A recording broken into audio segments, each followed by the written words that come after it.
مقدمہ تمہیدیہ اور بھی ہے کہ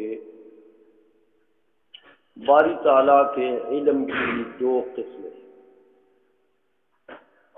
ایک علم اجمالی اور ایک علم تفصیلی، پڑھ چکے ہیں پہلے۔ علم اجمالی جو قبل وجود الاشیاء،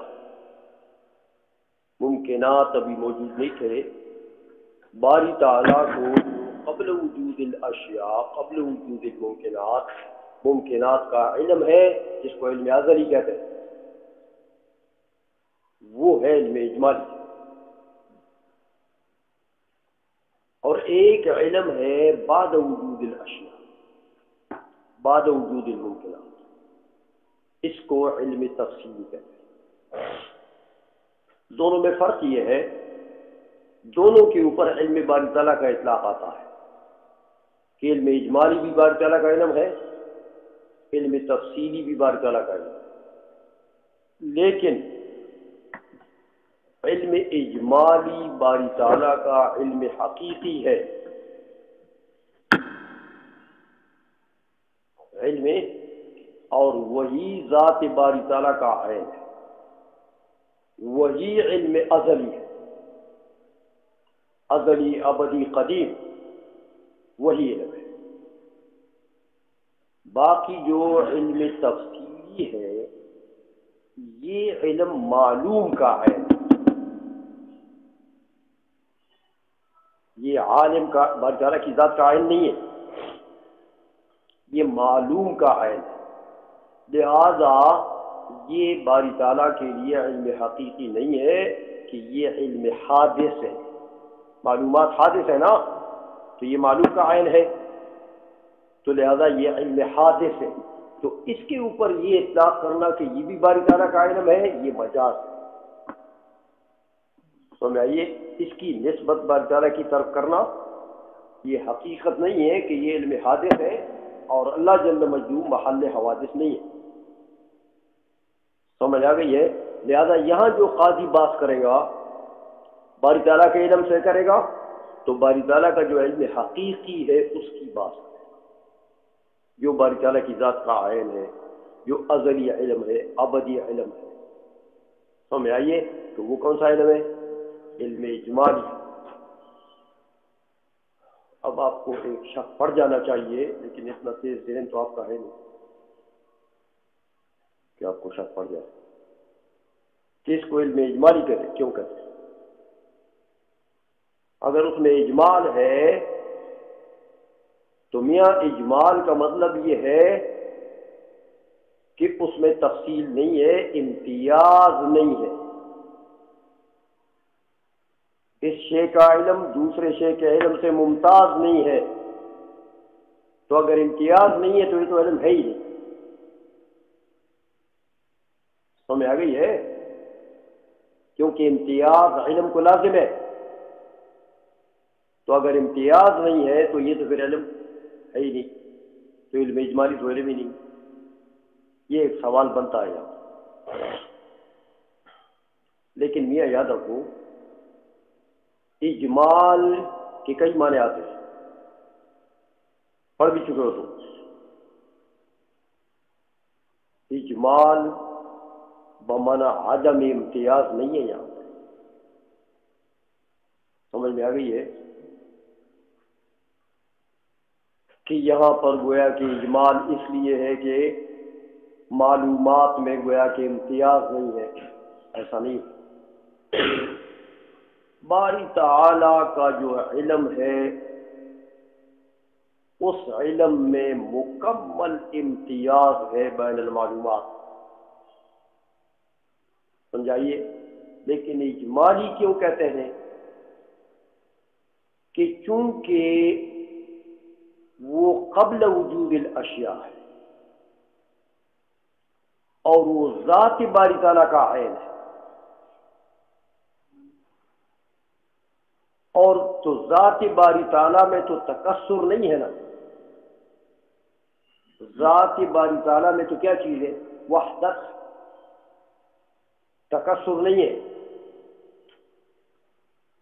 سمجھ آ گئی ہے؟ تو تفصیل میں کیا ہوتا ہے؟ تکسر، تو یہ اس کے بنسبت کہتے ہیں اس کو اجمال، کہ تفصیل میں تکسر ہوتا ہے، تو یہاں پر تکسر نہیں ہے، علم واحد بالذات ہے، ذات باری تعالیٰ کا عین ہے۔ اس اعتبار سے اس کو کہ اس میں وحدت تامہ ہے، ذات باری تعالیٰ کا عین ہے، اس لیے اس کو علم اجمالی کہتے ہیں۔ جیسے واحد بنسبت کثیر مجمل ہوتا ہے، اور وہ کثیر اس کے لیے تفصیل ہوتی ہے۔ اجمال کی وجہ سمجھ گئے ہو؟ اجمال اس معنی میں کہتے ہیں، اس معنی میں نہیں ہے کہ باری تعالیٰ کے علم میں امتیاز بین المعلومات نہیں ہے، اعوذ باللہ، ایسا نہیں ہے۔ اور اس کی سمجھانے کے لیے پھر میرزائد ہروی رحمۃ اللہ علیہ نے رسالہ قطبیہ میں ایک مثال دی، تو میں آئیے وہ کیسے دیکھو سمجھانے کے لیے انہوں نے کہا دیکھو، جب تمہارے دو بندوں کے درمیان میں مناظرہ،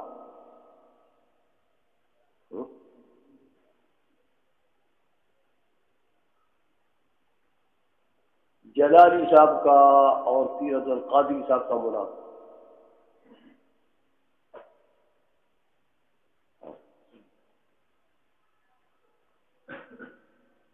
ایک مناظر کا نمبر ہے، وہ دلائل دے رہا، دوسرا مناظر سن رہا،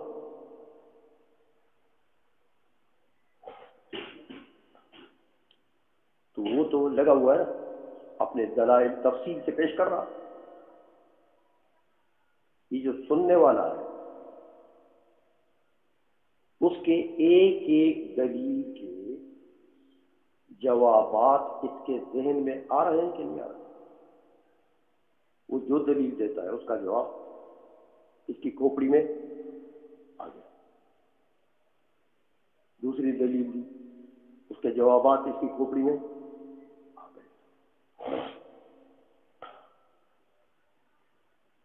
یہ جو جوابات اس کی کھوپڑی میں آئے، اس کی بعد میں جب اس کا نمبر آ جائے تو زبان سے پھر بولے گا نہیں، کس چیز کو بولے گا؟ جو کھوپڑی میں آئے تھے، یہ سمجھے ہو؟ تو وہ جو کھوپڑی میں جوابات آئے تھے اس میں امتیاز تام تھا کہ نہیں؟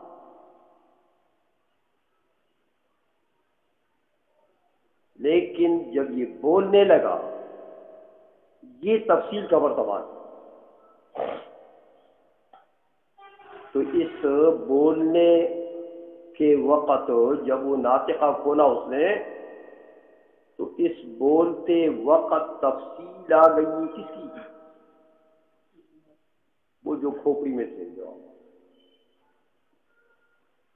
تو وہ کھوپڑی میں جو جوابات تھے اس کو کیا کہتے ہیں؟ اجمال۔ اور یہ جو باہر آ گئے یہ ہے تفصیل، اس کی تفصیل۔ تو اجمال بئی معنی ہے، تفصیل سمجھانے کے لیے میرزائد ہروی نے یہ مثال دی ہے کہ یوں سمجھو کہ جیسے مناظر کے ذہن میں جوابات آئے تو کیا ان جوابات میں امتیاز تام نہیں ہے؟ لیکن اس کے باوجود اس کو اجمال کہتے ہیں۔ تو اجمال کا یہ معنی ہر جگہ نہیں ہوتا کہ اس میں تفصیل نہیں ہے، اس میں امتیاز تام نہیں ہے، سمجھ آ گئی ہے؟ اس معنی میں باری تعالیٰ کا علم جو ہے اس میں امتیاز تام ہے، لیکن اس کو اجمال اس لیے کہتے ہیں کہ اس میں تکسر نہیں ہے، کہ وہ تو باری تعالیٰ کی ذات کا عین ہے، تو باری تعالیٰ کی ذات میں تکسر ہو سکتا ہے؟ سمجھ آئیے؟ اس لیے اس کو علم اجمالی کہتے ہیں، ورنہ وہ علم تام ہے، اس میں امتیاز تام ہے، وہ علم حقیقی ہے باری تعالیٰ کا، اور وہی باری تعالیٰ کی ذات کا عین ہے، اور وہی علم ازلی ہے، وہی ابدی ہے، وہی قدیم ہے۔ اور علم تفصیلی کو بار تعالیٰ کا علم کہنا یہ مجاز ہے، کیونکہ وہ معلومات کا علم ہے، تو معلومات تو حادث ہے، تو علم تفصیلی بھی حادث ہے، سمجھے وہ بات؟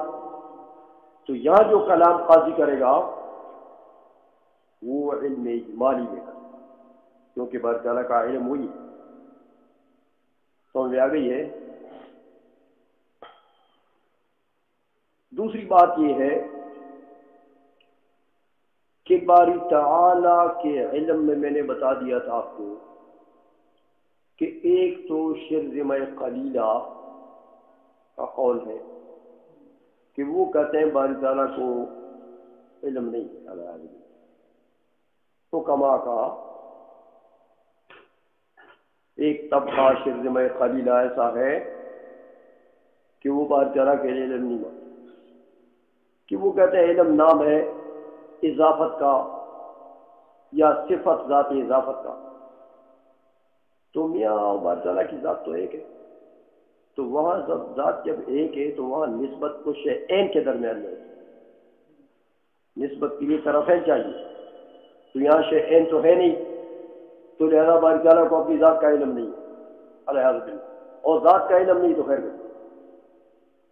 یہ ایک شرذمہ قلیلہ ہے، اگرچہ اس شرذمہ قلیلہ کے قول کو لے کر بعد میں بہت سے اقوال بنے ہیں، جو کافر تھے نا حکما، ان کے پھر بہت سے اقوال بنے ہیں۔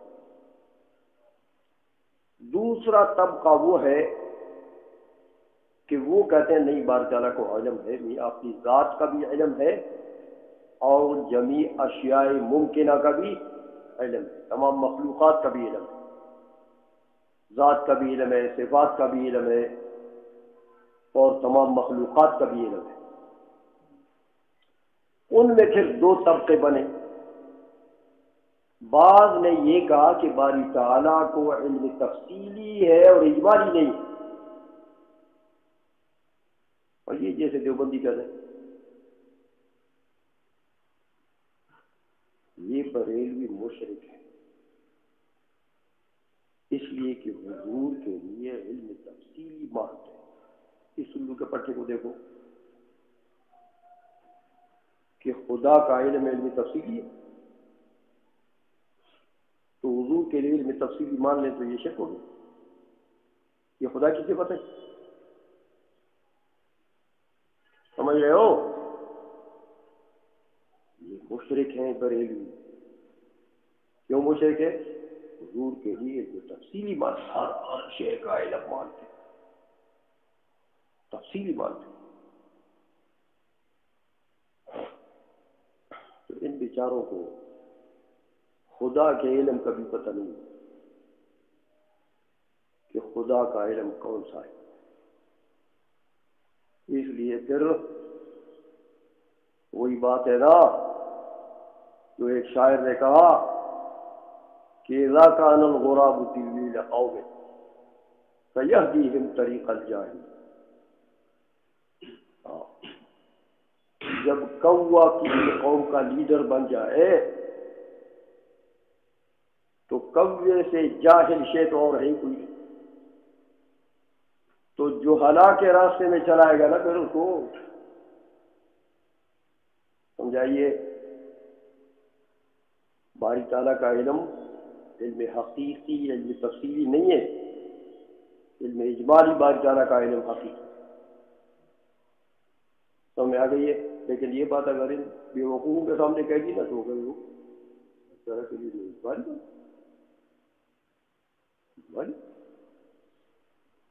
کا تو مطلب یہ ہوتا ہے کہ اس میں تفصیل نہیں ہے، امتیاز بین الاشیاء نہیں ہے، تو وہ تو علم نہیں، جہاں ہے۔ اتنی بات ان کو نہیں آتی، لیکن پھر بھی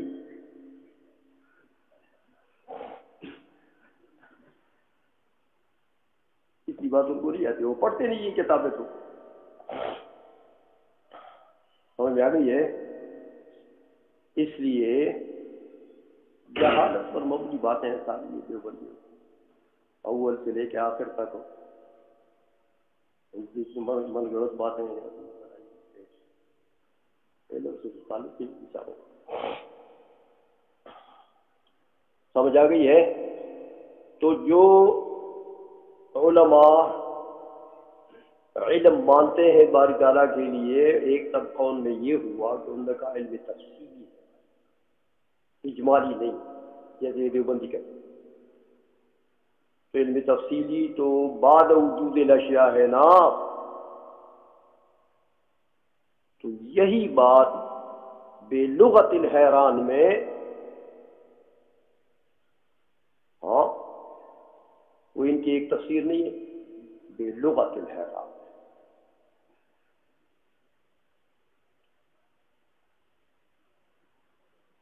وہ نہیں ہے وہاں بشروی حسین علی وہاں بشروی، اس نے اپنی تفسیر بے لغت الحیران میں لکھا ہے کہ باری تعالیٰ کو بعد وجود الاشیاء علم آتا ہے، شے موجود ہو جائے تو باری تعالیٰ کو علم آتا ہے، یہ ان کا مذہب ہے۔ سمجھ آئیے؟ تو مطلب یہ ہے کہ باری تعالیٰ کا علم حادث ہے، ان بیوقوفوں کو حادث اور قدیم کو بھی نہیں پتہ لگتا کہ یہ علم حادث ہوگا کہ قدیم ہوگا، تو باری تعالیٰ تو محل حوادث بن جائے، تو جو محل حوادث ہو خود حادث ہوتا ہے، تو ان کا خدا بھی حادث ہے، وہ قدیم نہیں ہے۔ جو محل حوادث ہو وہ کیا ہوتا ہے؟ تو علم اگر حادث ہو جائے باری تعالیٰ کا، تو باری تعالیٰ کی ذات فلاح ہے، یہ خدا ہے، یہ تو بندہ ہو گیا۔ سمجھ آ گئی ہے؟ اس لیے بعض حکماء کا یہ طبقہ ہے کہ وہ کہتے ہیں باری تعالیٰ کو علم حادث ہے، بعد وجود الاشیاء، علم تفصیلی ہے، علم اجمالی نہیں مانتے۔ لیکن حکماء اسلامیون، سمجھ آئیے، حکماء اسلامیون، امام فخر الدین رازی رحمۃ اللہ علیہ، امام غزالی رحمۃ اللہ علیہ، مرزا دہلوی رحمۃ اللہ علیہ، یہ قاضی حمداللہ، یہ حکماء اسلامیون، قاضی عدد رحمۃ اللہ علیہ، علامہ تفتزانی رحمۃ اللہ علیہ، میر سید شریف رحمہ اللہ علیہ، یہ لوگ، یہ حکماء اسلامیون ہیں۔ یہ آئے، انہوں نے کہا میاں باری تعالیٰ کو دونوں قسم کے علوم ہیں، علم اجمالی بھی ہے، علم تفصیلی بھی ہے، البتہ علم اجمالی علم حقیقی ہے باری تعالیٰ کا، اور علم تفصیلی یہ مجاز ہے، اس کے اوپر سمجھ آ گئی ہے؟ تو یہ فرق کر دیا حکماء اسلامیون نے کہ باری تعالیٰ کو دونوں قسم کے علوم، لیکن ایک کا اطلاق حقیقت ہے، دوسرے کا مجاز۔ سمجھ میں آ گئی ہے بات؟ یہ توحیدی باتیں ختم۔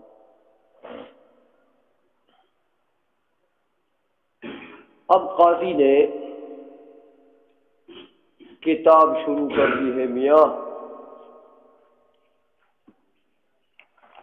سمجھ آ گئی ہے کہ اعلم ان مسألة علم الواجب مما تحیرت فیہ الافہام، علم باری تعالیٰ کے مسئلے کی اہمیت بیان کر رہے ہیں کہ میاں یہ مسئلہ ایسا ہے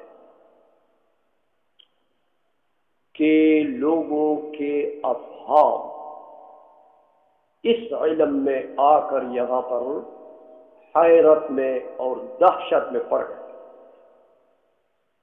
کہ اس مسئلے کو کیسے حل کریں۔ یہ میدان حیرانگی ہے بڑے بڑے علماء کے، بڑے بڑے حکماء کے، حیرانگی کا مقام ہے یہ۔ تو میاں اس مسئلے میں حیرانگی کا مقام اس لیے ہے، وہ تو وجہ بعد میں بتائیں گے، لیکن جن لوگوں نے باری تعالیٰ کے لیے علم حقیقی معنی علم اجمالی، تفصیلی بھی مجازاً معنی۔ ان علماء کے یہاں پر 360 اقوال ہیں، علم باری تعالیٰ میں 360 اقوال ہیں۔ اب آپ اندازہ لگائیں کہ جب ان علماء نے 360 اقوال کیے ہیں تو اس سے پتہ لگتا ہے نا یہ مقام حیرت ہے۔ اگر اس کا فیصلہ کرنا اتنا آسان ہوتا، اس مسئلے تک پہنچنا اتنا آسان ہوتا تو اتنے زیادہ اقوال ہوتے اس میں، اتنا بڑا نزاع ہوتا اس میں، سمجھ آئیے؟ تو یہ اتنا بڑا نزاع کہ 360 اقوال علماء نے کیے ہیں اس میں، یہ دلیل ہے، اس بات ہے کہ جو قاضی کہہ رہا ہے کہ یہ مقام ایسا ہے کہ افہام یہاں حیرت میں پڑ گئے، یہاں آ کر سمجھ آ گئی ہے۔ یہ تو تحیر کی ایک وجہ ہوئی، کچھ وجوہ تحیر کے اور